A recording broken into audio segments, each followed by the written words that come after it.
Il y a des questions qu'on évite de se poser toute sa vie.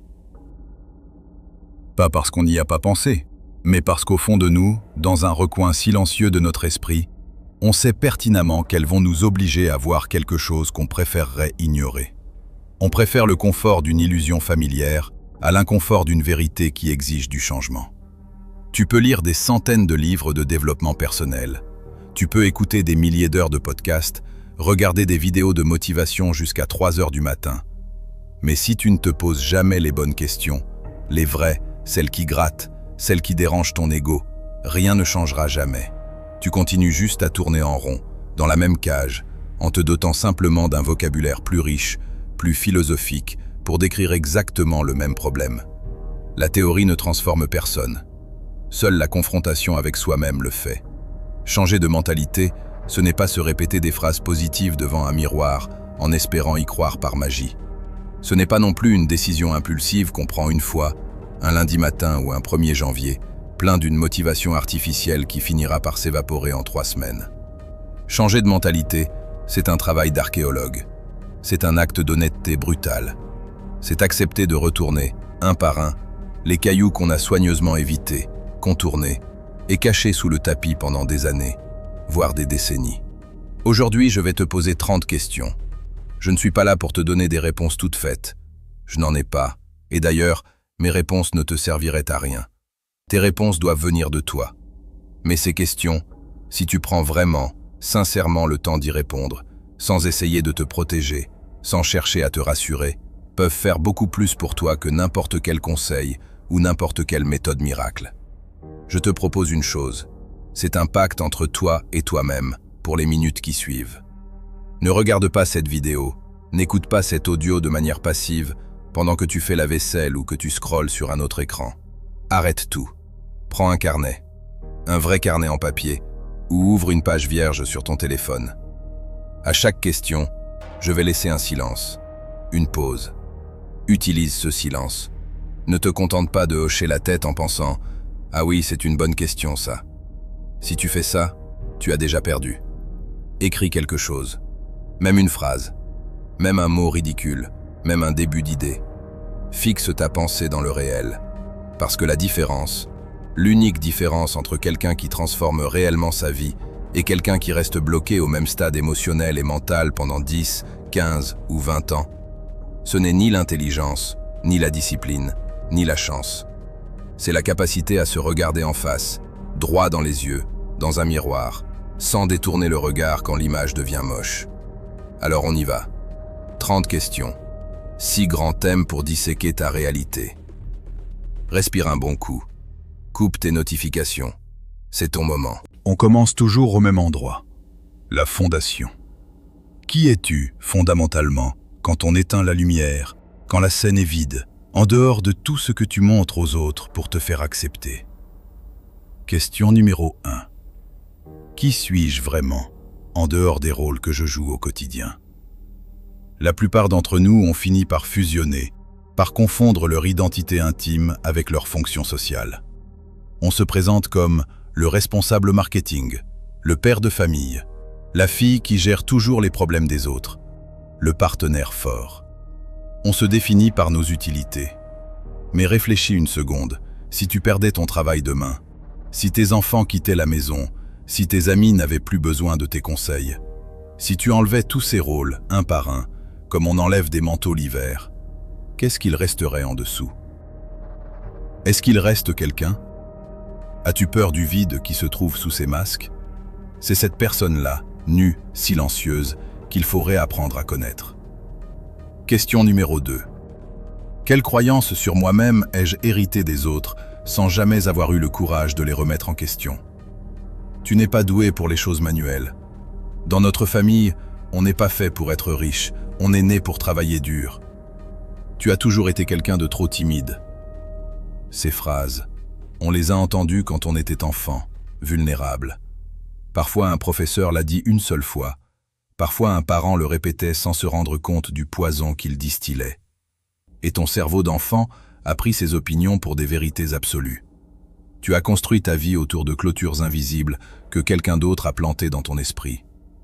Demande-toi aujourd'hui, Quelles sont les limites que tu t'imposes qui ne sont même pas les tiennes? À qui appartient la voix dans ta tête quand tu te dis « je n'en suis pas capable ». Question numéro 3. Si j'avais la garantie absolue que personne ne me jugerait jamais, ni ma famille, ni mes amis, ni mes collègues, ni les inconnus sur Internet, qui deviendrais-je exactement? Prends vraiment le temps d'imaginer cette utopie. Quel métier ferais-tu si le prestige n'existait pas?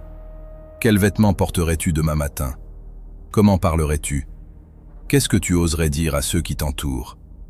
L'anticipation du jugement des autres façonne presque la totalité de nos décisions. On choisit nos carrières, nos conjoints et nos loisirs pour correspondre à une norme. Mesure l'écart entre ta vie actuelle et cette vie sans jugement. Cet écart s'appelle la prison de la perception. Question numéro 4.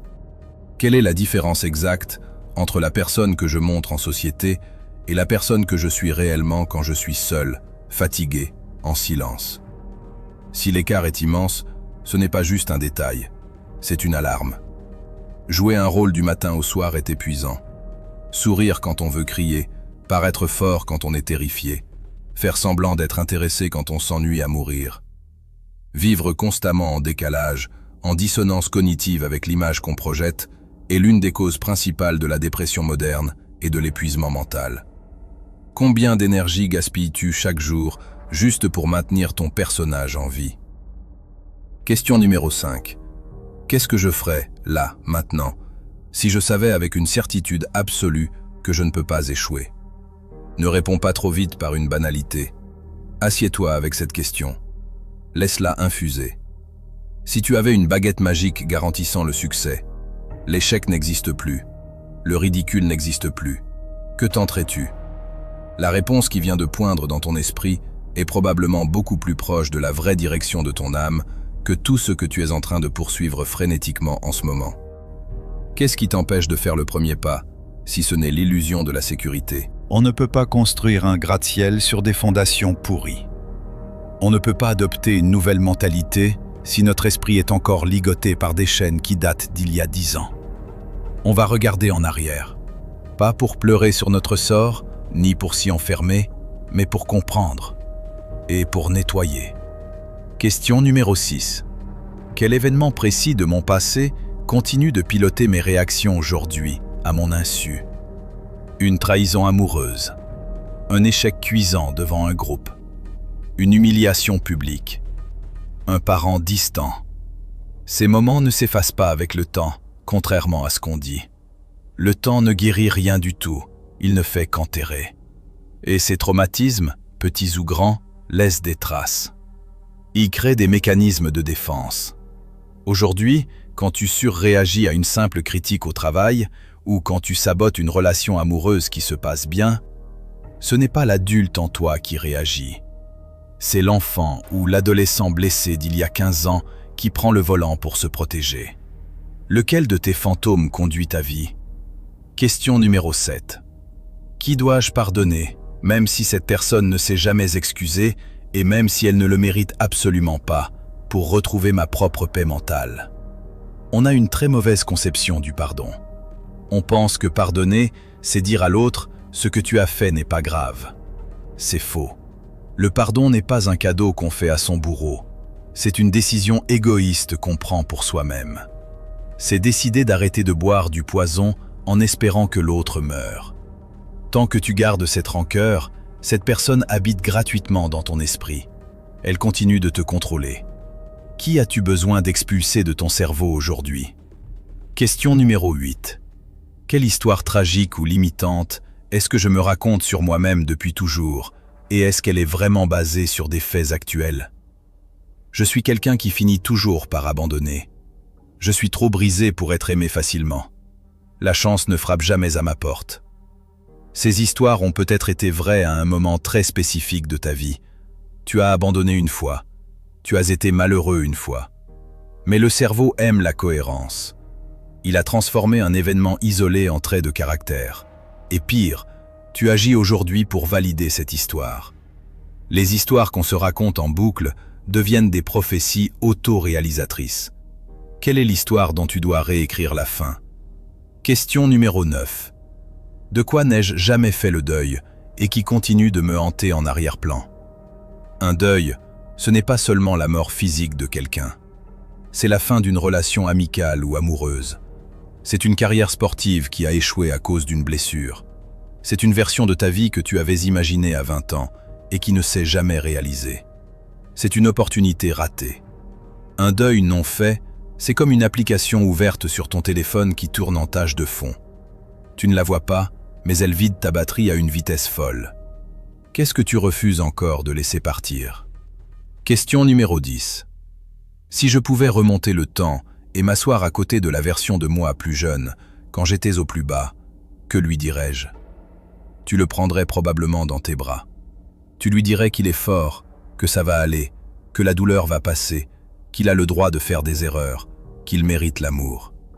Tu serais rempli de compassion. Alors voici la vraie question. Pourquoi es-tu incapable d'avoir cette même compassion, cette même douceur, pour la personne que tu es aujourd'hui, là, maintenant, quand tu doutes ou que tu échoues? Pourquoi es-tu ton pire bourreau? La majorité écrasante de nos limites matérielles et psychologiques ne sont pas réelles. Elles sont des murs en papier mâché construits par la peur. On va s'approcher de ces murs. On va les toucher pour voir s'ils sont solides. Question numéro 11. De quoi ai-je le plus secrètement peur? Et de quelle douleur précise cette peur essaie-t-elle maladroitement de me protéger? Rien n'est irrationnel. Chaque peur a une fonction biologique et psychologique. Ta peur de parler en public te protège du rejet de la tribu. Ta peur de l'engagement te protège de l'abandon. Ta peur de réussir te protège des attentes et de la pression. Ton cerveau n'est pas cassé, il est juste hyper protecteur. Comprendre ce que ta peur essaie d'éviter, c'est dialoguer avec elle au lieu de la subir. De quoi ton cerveau essaie-t-il de te sauver? Question numéro 12. Qu'est-ce que je remets indéfiniment à demain, avec des excuses parfaites, par simple peur de l'échec ou d'être moyen au début? La procrastination est rarement un problème de gestion du temps. C'est un problème de gestion des émotions. C'est le projet d'entreprise jamais lancé parce que le marché n'est pas prêt. C'est le roman jamais écrit parce qu'on n'a pas l'inspiration. La vérité, c'est que tu repousses l'action parce qu'agir, c'est prendre le risque d'être nul. Chaque jour où tu repousses ce projet, tu signes silencieusement un contrat qui dit « Je ne suis pas prêt ». Et devine quoi? Tu ne le seras jamais. L'action précède la préparation. Qu'es-tu en train de fuir en ce moment même? Question numéro 13. Quelle décision radicale est-ce que j'évite de prendre depuis des mois, uniquement parce qu'elle pulvériserait mon confort actuel? Le confort n'est pas le diable. Il est nécessaire pour se reposer. Mais quand la préservation du confort devient la seule métrique, la seule boussole de tes choix de vie, ce confort cesse d'être un refuge et devient une tombe douce, tiède et capitonnée. Tu sais très bien qu'il faut quitter ce partenaire, ce travail ou cette ville, mais l'inconnu te glace le sang. Préfères-tu mourir d'ennui et de regret au chaud ou te sentir vivant dans le froid? Question numéro 14. Qu'est-ce que je ferais très exactement aujourd'hui, d'ici ce soir, si le concept même de peur était effacé de mon cerveau? Visualise cette journée sans aucune inhibition.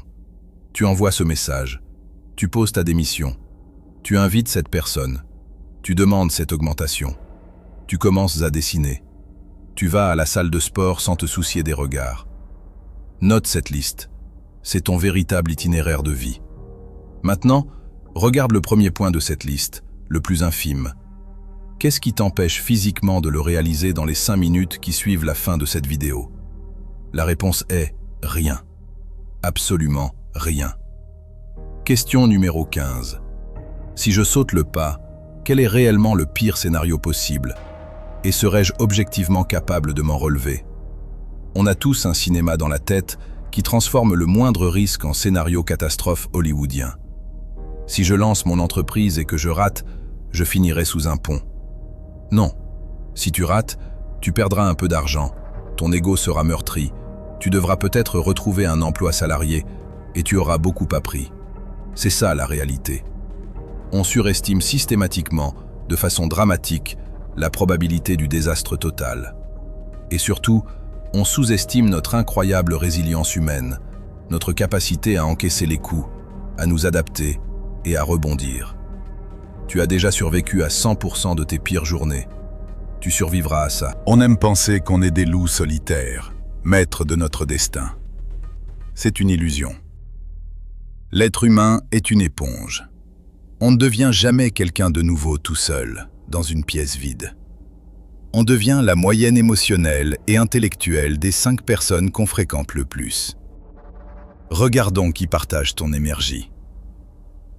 Question numéro 16. Qui, dans mon cercle personnel proche, me tire lourdement vers le bas, comme une ancre, plutôt que de me hisser vers le haut?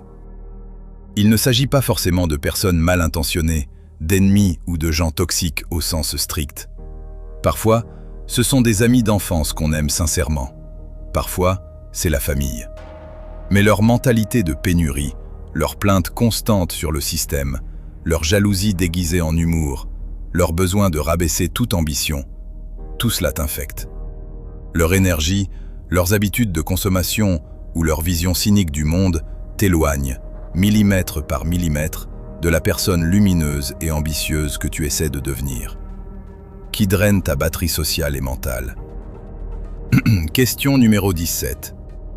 Est-ce que je passe le plus clair de mon temps avec des gens qui reflètent mon présent et mon passé, ou avec des gens qui incarnent le futur que je vise? S'entourer de gens qui ont exactement les mêmes problèmes, les mêmes revenus et les mêmes craintes que nous, c'est incroyablement confortable. C'est un cocon où l'on se sent normal. On peut se plaindre ensemble de la pluie.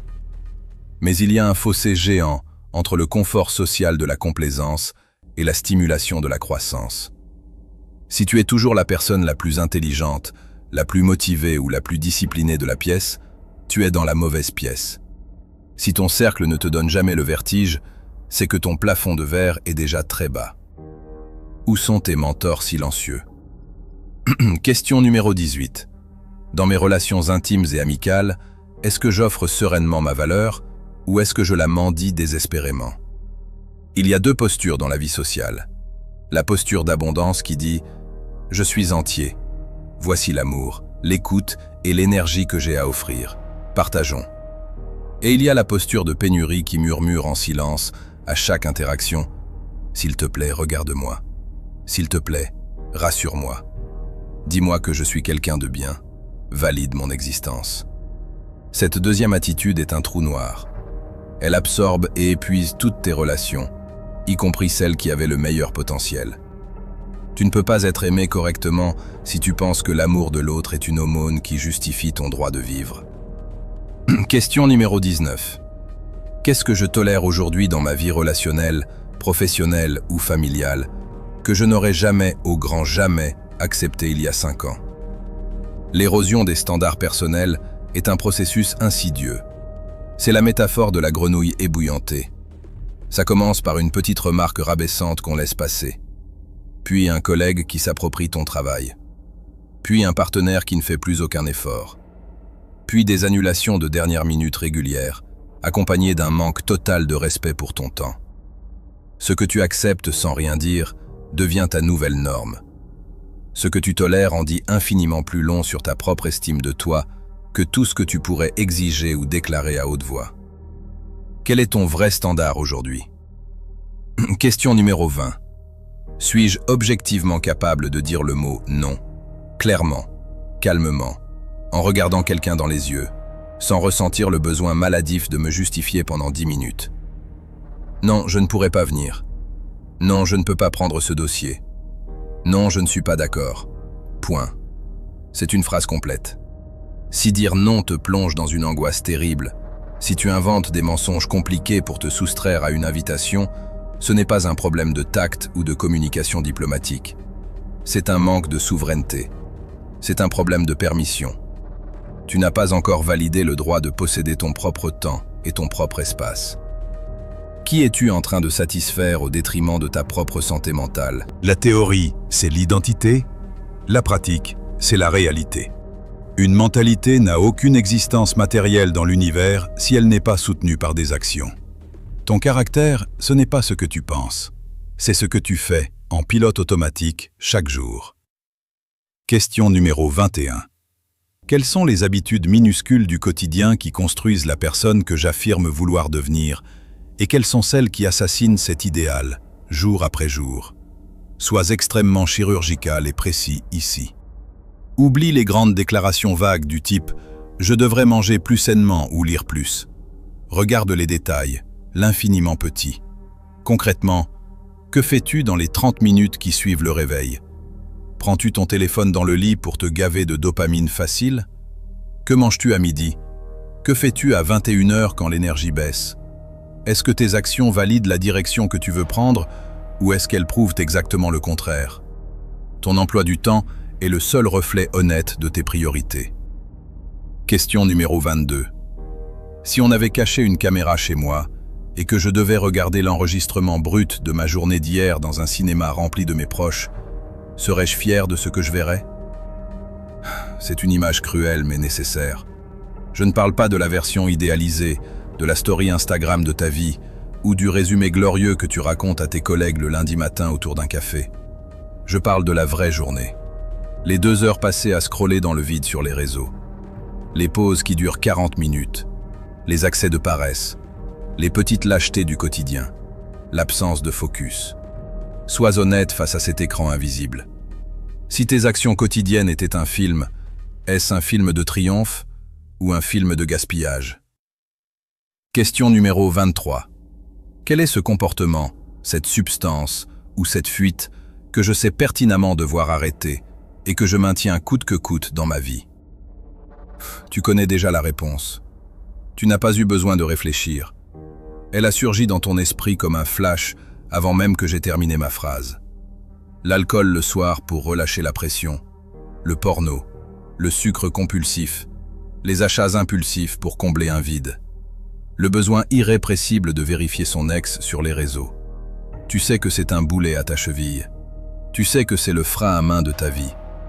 Pourquoi refuses-tu de le lâcher? Quelle émotion difficile ce comportement t'empêche-t-il de ressentir? Question numéro 24. Dans la tempête du quotidien, quand je suis fatigué, est-ce que je choisis systématiquement l'anesthésie immédiate ou est-ce que je vote pour la construction de mon moi futur? Chaque minute de ta vie est une urne électorale. Chaque micro-décision, se lever dès que le réveil sonne ou appuyer sur snooze. Aller courir sous la pluie ou rester sous la couette. Cuisiner ou commander de la malbouffe. Se taire pour éviter un conflit ou exprimer son malaise. Chacun de ces actes minuscules est un vote. Tu votes soit pour l'enfant capricieux qui veut du plaisir maintenant, tout de suite, soit pour l'adulte digne que tu deviendras dans 5 ans. Regarde la somme de tes votes des 30 derniers jours. Qui est en train de gagner l'élection? Question numéro 25. S'il ne devait en rester qu'une, quelle discipline stricte, si je la maintenais avec une régularité maniaque pendant 365 jours, ferait basculer l'entièreté de mon existence? Le piège du développement personnel, c'est de vouloir adopter 20 routines de milliardaires en même temps. Méditation, douche froide, journal de gratitude, sport intensif, jeûne intermittent. Tu tiendras une semaine et tu t'effondreras. Cherche l'effet domino. Quelle est la keystone habit, l'habitude clé de voûte? Pour certains, c'est se lever à 6 heures pour lire 1 heure. Pour d'autres, c'est le sport quotidien qui régule l'humeur. Pour d'autres, c'est arrêter de boire de l'alcool, point. Identifie cette unique discipline. Rends-la non négociable, comme te brosser les dents. Et regarde ta vie se transformer d'elle-même. On arrive au sommet de la montagne. Les 5 dernières questions, celles qui donnent une direction, un sens et un alignement spirituel et existentiel à tout ce qu'on vient de voir. Question numéro 26. Qu'est-ce qui compte de manière viscérale pour moi, très loin au-delà de l'accumulation d'argent et du statut social? Faisons une expérience de pensée. Imagine un monde parallèle, un monde où l'argent n'est plus un sujet. Tu as le minimum pour vivre confortablement, mais tu ne pourras jamais devenir riche. Imagine un monde où personne ne peut juger ta réussite parce que les réseaux sociaux n'existent pas et l'admiration publique non plus. Dans ce monde stérile de toute vanité, que ferais-tu de tes journées? Quelle cause défendrais-tu? Quelle beauté chercherais-tu à créer? Qu'est-ce qui te donnerait encore un sentiment profond de feu intérieur, l'impression d'une vie qui a mérité d'être vécue? Question numéro 27. Si un médecin de confiance me certifiait ce matin que ma vie s'arrêtera de façon brutale et incurable dans très exactement 10 ans, vivrais-je ma semaine différemment? 10 ans, c'est très court et très long à la fois. Ce n'est pas l'urgence des 6 mois à vivre qui pousse aux excès de liste de sauts, mais c'est une ligne d'arrivée assez proche pour balayer toutes les idioties. Continuerais-tu à supporter un patron toxique en te disant « c'est pour la retraite » ? Garderais-tu ce ressentiment contre ton frère?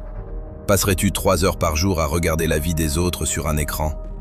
Si la réponse est oui, je vivrais différemment. Alors tout ton être hurle déjà que tu es sur la mauvaise voie. Tu fais un pari sur un futur lointain qui n'est absolument pas garanti. Question numéro 28. Quelle est la définition exacte du succès que je m'épuise à poursuivre en ce moment même? Et est-ce vraiment la mienne ou celle que la société a téléchargée dans mon cerveau? Nous sommes tous influencés. Le succès, à la télé et sur Internet, c'est la voiture de sport, la maison luxueuse, le statut de chef d'entreprise ou les millions de vues. Des milliers, des millions de personnes passent la majeure partie de leur courte vie sur Terre à transpirer sang et eau pour gravir une échelle sociale extrêmement difficile. Ils sacrifient leur santé, leurs amis, leur sommeil. Et un jour, à 50 ans, au sommet, le burn-out frappe. Ils réalisent, avec effroi, que depuis le premier jour, l'échelle était posée contre le mauvais mur. À quoi ressemble ton mur à toi? S'agit-il d'avoir beaucoup de temps libre? De vivre au bord de l'eau en paix? De fonder une famille heureuse? Définis ton succès. Sinon, on le définira pour toi. Question numéro 29. Qu'est-ce que je voudrais secrètement que l'on chuchote sur moi, avec une sincérité absolue, le jour de mes funérailles? C'est le classique exercice de la pierre tombale. Mais réfléchis. Tes proches ne se réuniront pas autour de ton cercueil pour lire ton curriculum vitae. Personne ne pleurera en disant « Il avait un excellent taux de conversion sur ses publicités » ou « Elle avait remboursé son crédit immobilier en avance » ou « Il avait 20 000 followers ». Les gens se souviendront d'une seule chose, l'empreinte émotionnelle que tu as laissée. Comment tu les as soutenus dans leurs moments sombres, ton rire, ta présence, ton courage, ta fiabilité ou ton égoïsme. Ce qui reste, c'est comment tu as fait se sentir ceux qui ont croisé ta route. Est-ce que la vie que tu mènes actuellement nourrit cet héritage invisible? Question numéro 30, la toute dernière, l'ultime confrontation. Si je devais choisir de changer, là, maintenant, de façon irréversible, une seule chose dans ma vie pour libérer mon potentiel enfoui, quelle serait cette chose? Ne fais pas de liste. Ne cherche pas une réponse complexe ou philosophique. Ne cherche pas la réponse qui a l'air intelligente. Cherche la réponse douloureuse. Cherche celle que tu tentes de chasser de ton esprit à l'instant même où elle apparaît. Cherche la réponse qui te met un bloc de glace dans le ventre et qui t'angoisse profondément. C'est elle. C'est exactement celle-là, la vraie. Et tu sais ce qu'il te reste à faire. Voilà, 30 questions. Si tu as joué le jeu, si tu as vraiment regardé tes notes au fil de cet audio, tu n'es probablement plus, dans ton état d'esprit actuel, tout à fait la même personne qu'il y a 3/4 d'heure. Et ce n'est pas parce que j'ai dit quelque chose d'extraordinaire. C'est simplement parce que tu t'es offert le luxe le plus rare de notre époque moderne, du silence et de l'honnêteté radicale. Tu as cessé de fuir, l'espace d'un instant. Changer de mentalité, je te le répète, ne se joue pas au détour d'une vidéo YouTube, d'un podcast ou d'une nuit blanche pleine de révélations. Le changement, c'est l'usure de l'ancienne version de toi par la répétition constante d'une nouvelle vérité. C'est répéter ce type d'honnêteté, chaque jour, encore et encore, jusqu'à ce que regarder la réalité en face ne soit plus un effort surhumain, mais un réflexe naturel. Alors, voici ce que je te propose pour terminer. L'action concrète de départ. Ferme les yeux une seconde, repense aux 30 questions, ou relis ton carnet. Choisis-en une seule. Choisis celle qui t'a mis le plus mal à l'aise, celle à laquelle tu as refusé de répondre complètement, celle que tu as voulu balayer d'un revers de main en pensant « ça ne me concerne pas ». C'est là que se trouve ta plus grande résistance. Et là où se trouve ta plus grande résistance, se trouve ton plus grand levier de croissance. C'est par ce fil qu'il faut commencer à tirer pour détricoter tes blocages. Tu n'as absolument pas besoin de révolutionner ta vie de A à Z ce soir. Ne te mets pas cette pression stérile. Tu as simplement besoin de continuer à te poser les bonnes questions et de cesser de détourner les yeux. C'est dans ce courage silencieux, face à toi-même, que commence vraiment un changement qui dure toute une vie.